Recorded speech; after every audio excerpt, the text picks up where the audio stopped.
Blog Talk Radio. And Jerome and Boyton, I think where we last left off, Boyton, you mentioned the industry. It sounded like the industry is a $59 billion industry? Right, yes. Okay. And it sounds like it's as Don, I think you were mentioning, it's a recession-proof industry as well. You know, I mean, people always have to get their haircuts, you know, so. Yeah, definitely. You know, one quick thing I thought of, guys, you know, with the hairstyles now, especially the younger kids being longer, I mean, is that hurting your business a little bit, the bottom line with the type of hairstyles out there, like going back to the 70s? I think that was kind of an interesting point. No, not at all. I mean, as a matter of fact, it just becomes another opportunity for us, because even though the hairstyles are trending to be a little longer these days, they still need to be styled. So you need quality stylists to do that. And the nice part about it is the system itself offers two profit centers, one of which is providing hair care services, and the second profit center is becoming a retail outlet for all of those hair care products that even the longer hair customers and guests of our salons still need to purchase to maintain a quality hairstyle, be it long or short, and they can buy those products and get it styled, again, under one roof, offering the convenience of not having to make a separate stop at Walmart or Sam's Club or CVS to buy their hair care or purchase their hair care products. Good point. That's why I asked the question. See that? I went offline here and ended up being a good question. What types of characteristics, guys, characteristics, what do you feel makes a Fantastic Sam's franchisee? What type of person you're looking for? Well, traditionally, I would say in our system, those who are most successful are those who have a marketing background.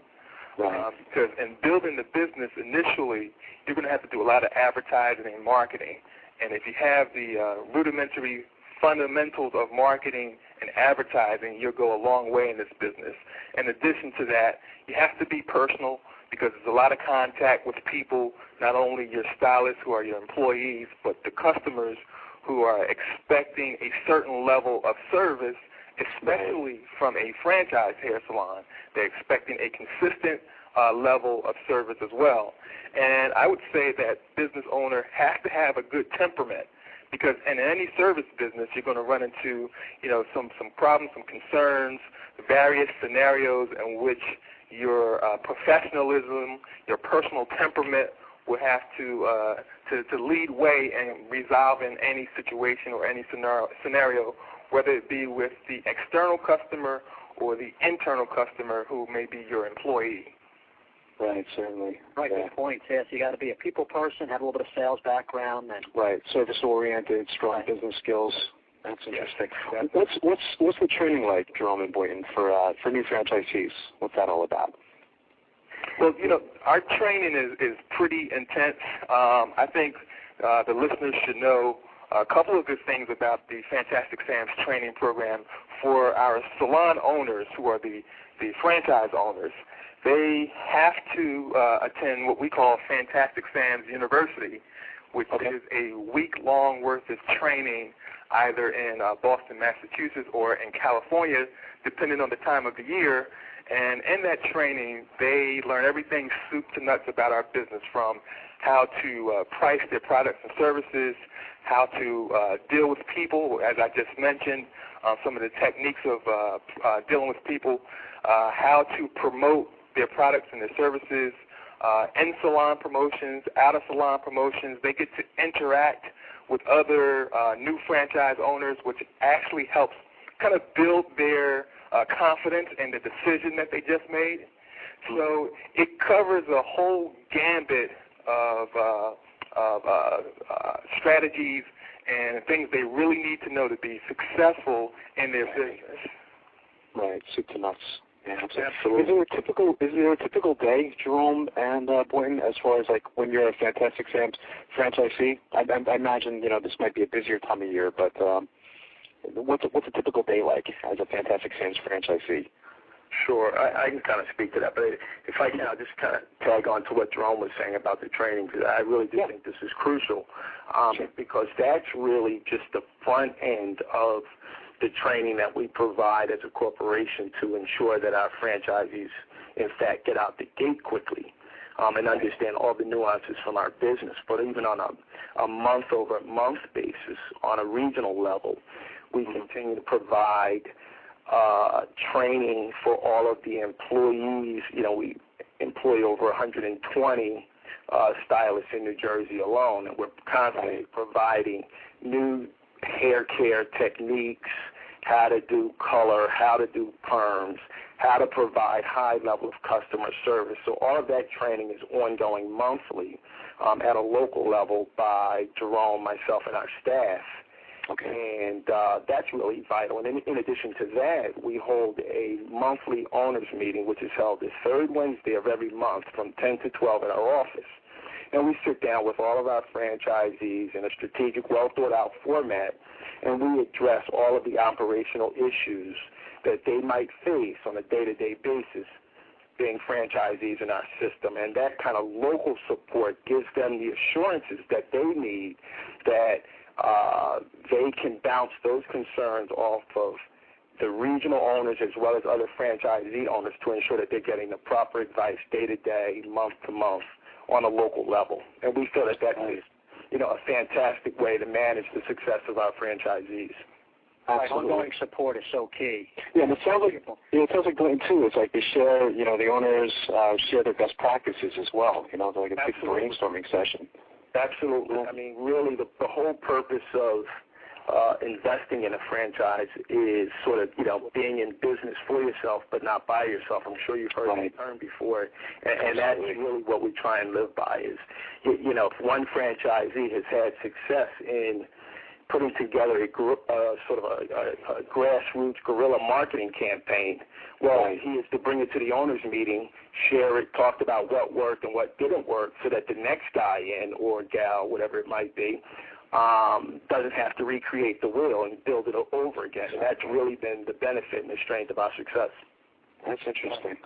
Sort of a day in the life, I think, was your next question. What is it like for our franchisees? Sort of a day in the life. I mean, the nice part about our business, and we happen to own a Fantastic Sam's in Lawrenceville, New Jersey, and I happen to manage a lot of the day-to-day operational things that go on there. And the nice part about our system, Don, is, whether I'm in Lawrenceville, New Jersey at my home or in East Brunswick, New Jersey at our office, I'm able to dial in and observe on a real-time basis what's going on in the salon, how long the stylist has been on break, what the average wait time is for our guests. If it exceeds 15 to 20 minutes, we get a little nervous.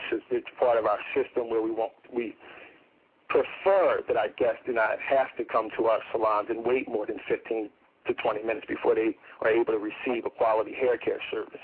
So a lot of what we do from a management standpoint is really observed from a computer terminal wherever that franchisee is located. And then it's a matter of making a phone call to the salon, speaking with the manager, and then just dealing with inventory-related issues. But one of the biggest areas that we really stress with our franchisees from a day-to-day positioning standpoint is stop into the salon, spend 15 to 20 minutes, pat your staff on the back, tell them what a great job they're doing, greet a couple guests a day, ask how the experience was so that we could take that data and make sure that there's alignment between the feedback we're getting from the staff and our guests and our operational vision for each of our individual units. Hey, guys, doing a great job, Bo mentioned some great points, and you guys have done a great job over the last couple months with the types of interviewees that you've had. You've had a franchisor, you've had a franchisee, Mr. David Levine, and the two of us being master franchisees, we can also speak to your audience and to the listeners from another perspective. Which absolutely. Master franchisees, it is great to have a sharp business partner in this type of an arrangement where Bo actually is the regional director of operations for North Jersey and Northeastern Pennsylvania, and I serve as the regional director for sales and real estate development. And the reason why that is key is because when folks are transitioning from their corporate jobs into a franchise opportunity such as this, a lot of hand-holding has to take place. And so to make that a smoother transition and for us to be local right in their backyard where Bo can handle any questions or concerns via email or most likely telephone or make frequent visits to their salon, I can actually help our new franchisee find real estate, go out and negotiate a deal on real estate with them or for them. All of the